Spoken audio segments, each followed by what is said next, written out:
Salut à tous. Si vous aimez nos musiques, abonnez-vous à notre chaîne pour ne rien manquer. N'oubliez pas de liker et de partager avec vos amis. Votre soutien nous motive énormément et nous encourage à publier encore plus de super morceaux pour vous. Merci et à bientôt pour de nouvelles découvertes musicales.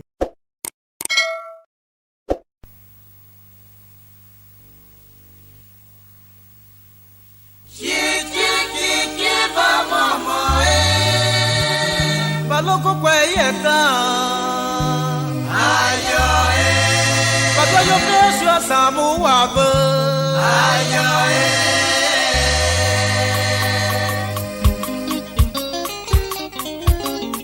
Putu pupru me ma bokote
Est-ce que vous m'écoutez?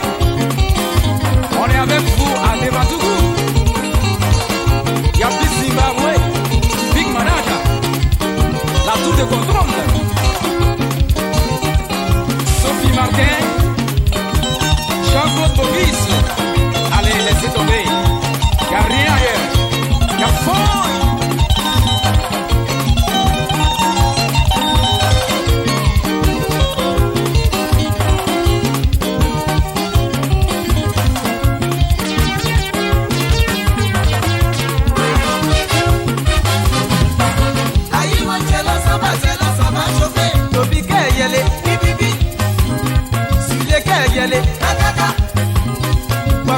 Yele,